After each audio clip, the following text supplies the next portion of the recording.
Hello lads, this is Pete Dunne, and welcome to another episode of Pete Dunne Reviews. It's where I, the man your mom wishes she married instead of your pa, review some stupid piece of media for you knobs of subscribers.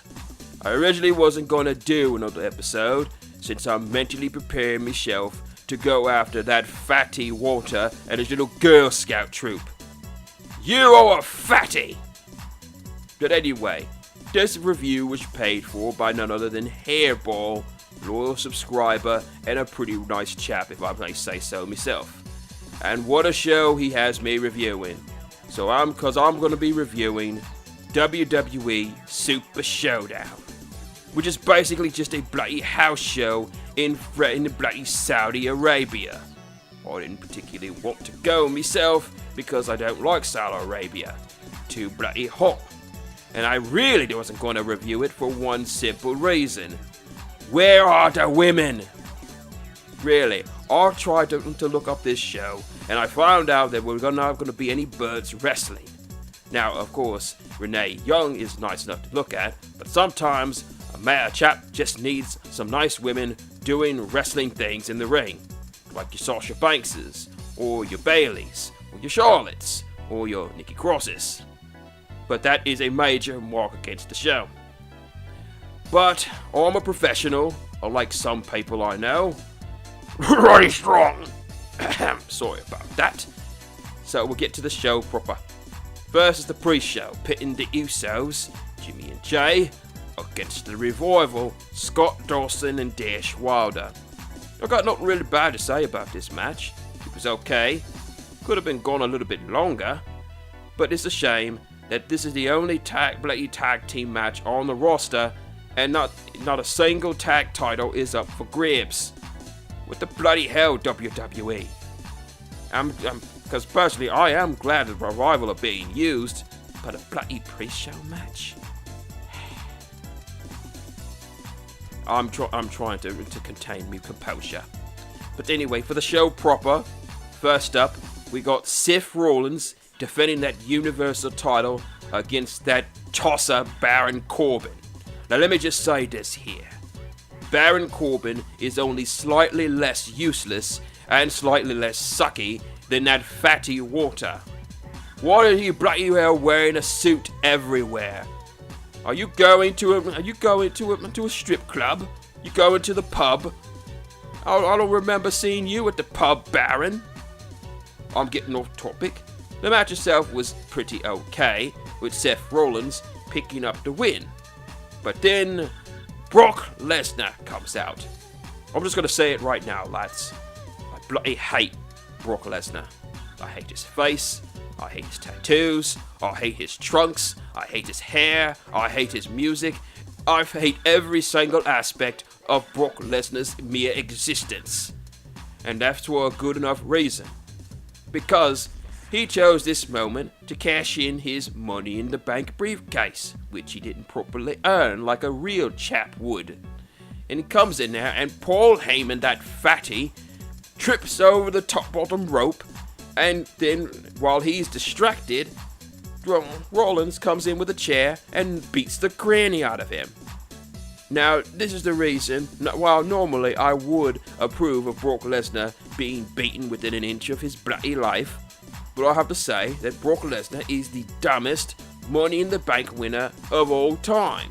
He bloody beat the crap out of poor Seth Rollins on Monday, and then decided to cash in on Friday, and he doesn't even get the job done. That's bloody stupid. And for this reason, and this reason alone, you, Brock Lesnar, receive the Roddy Strong Total Crap Award. Because you are totally crap. Moving on, we got the Intercontinental title on the line, pitting Finn Balor against Andrade Cien Almas. This was actually the best bloody match on the card. Even though the show probably didn't deserve it, these two put on an absolute ripper of a match. I have lots of respect for Finn Balor. Plus, when he comes out as a bloody demon, it always does something for me. And Andrade, I got nothing bad to say about the guy. Except they wouldn't let his bird, Selena Vega, come out and do her thing. which is a sad thing, but I've already mentioned the distinct lack of birds in this show. But still, Finn Balor retains after defeating Andrade. But the match was very, very good. So good, in fact, that I've decided to dust off something I haven't done in a whole while longer. Finn Balor, Andrade, for your performance at a subpar show, you blokes receive the Pete Dunne Award for manly men doing manly things. Cheers. Next up, we've got bloody Shane McMahon with that goon Drew McIntyre against Roman Reigns. I don't know what the bloody hell what this match was about. Shane McMahon is bloody pushing 50, and here he is, tossing her down with bloody Roman Reigns and treating him like crap. Doesn't help that Drew McIntyre, goon that he is, helps him out with bloody Claymore kicks. This match was unprofessional and it didn't need to happen. Shane, what the bloody hell is up with you lately? You're just beating all these younger lads and pretending like you're the best in the bloody world. You are no Wolverine, you're damn sure no CM Punk, and you're certainly no Chris Jericho. I know for a fact Chris Jericho would break your Sultan back with the Lion Tamer. Not the Walls of Jericho, the Lion Tamer. Shane McMahon defeats Roman Reigns. I almost threw up in me mouth for that. Next up, we got Lars Sullivan versus the Lucha House Party of Grand Metalik, Kalisto, and Lince Dorado. I didn't like this match. Lars Sullivan is a brutal enough bloke, big, tough, mean, and likes to beat the crap out of anyone who looks at him funny. But he already beat up the Lucha House Party. They're just a bunch of jobbers. And what's worse, he won by bloody disqualification.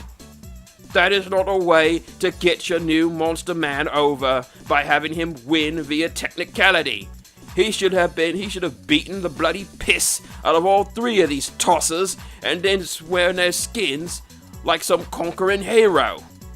Good lord, what is up with this? Next up, we have Randy Orton versus Triple H. I got nothing bad to say about Triple H. He's me dad, and I love him dearly. Don't know about Randy Orton. Seems like a nice enough guy. I just wouldn't want to shake his hand, if you get my meaning. The match went on for about 25 minutes. I had enough time to make me some eggs in a basket with a nice tall glass of Guinness, and the match was still bloody going on. Not to say the match was bad, it was just too bloody long. But anyway, Randy Orton picks up the win over Triple H. Not sure what that accomplishes, beating a man well over past his prime, but this is a house show. Next up, Big Braun Strowman versus Bobby Lashley. I did not care for this match. It was stupid, too many poses, too many gimmicks. Braun Strowman wins, and nothing changed at all. Skip it. Next up, it was Kofi Kingston, the WWE Champion, defending against Dolph Ziggler.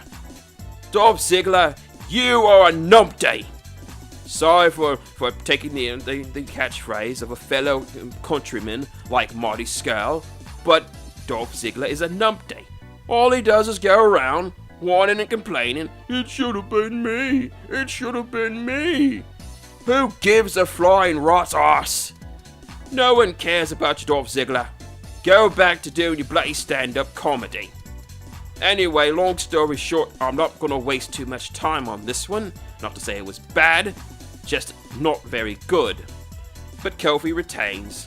Dolph complains in the background and gets himself another title match in a bloody steel cage. A steel cage is not going to help you be less of a numpty, Dolph Ziggler. Then we have the 50-man Battle Royal. Biggest Battle Royal of all time. This was a cluster bang that if I ever saw one. Bunch of knobs that nobody cares about. Wait, what the bloody hell are the tag team champions doing in this here match? Ryder and Hawkins are the tag champs. Haven't seen them on Raw in months. Now the first time I've seen them since they got those belts, they're in a bloody Battle Royal. What the bloody hell is this? And to make matters worse, the bloody War Raiders were thrown over the top rope by bloody Titus O'Neil. You remember Titus? He slid under a bloody ring last year. Then, well, the end of the match came, and the winner was some geek by the name of Mansoor. Mansoor. Sounds like a bloody lunch special at the local eatery. I don't know who this bloke is. Seems nice, like a nice guy. I've just never heard of him. And finally, the main event no one wanted. The Undertaker versus Goldberg. Now, this match was knackered from the start, because it appears that Goldberg knocked himself silly again by hitting his head on the door, so he came out bleeding a little. What is the bloody point of knocking yourself silly right before a bloody match, Goldberg? It's bloody stupid. Then the match got properly going, and unfortunately, Goldberg got knocked himself silly again, hitting his head into a steel post. The match took a horrible dive towards the end. Now, don't get me wrong, I love the bloody Undertaker. He is my spirit animal, my spirit guide, and who I want to evolve into if I should ever become a Pokemon. But this match was not good. I'd say it was probably the worst match of either man's career. Undertaker won, but it was so bloody terrible, I almost threw up in McGinnis. And that was Super Showdown. My overall verdict, bloody hell, this show was terrible. There were a few bright spots, like Finn Balor versus Andrade, and Triple H versus Orton, even though it was a bit long. But overall, the entire show was shite. Bloody, stupid, stinking shite. And Vince McMahon should be bloody ashamed of himself. This is why bloody John Moxley decided to give it the old go round, leave with his bag, and go over to New Japan and is ripping things up over there. Could never do it in the WWE. He never wanted to be on this show. Not that he could get on this show with the way they was booking him when he was with the company. So there. That is my review of Super Showdown. Thus concluding another episode of Pete Dunne Reviews. If you've liked what you've heard, make sure to like, comment, and subscribe below. Hit the bell notification so you'll be up to date whenever this Gitshin Tiger Curl ever drops another video. And if you want me to do another episode of this show, you're gonna have to drop a quid or two in the PayPal below, because I don't do this shite for free. So until next time, this has been Pete Dunne, and I'm better than you.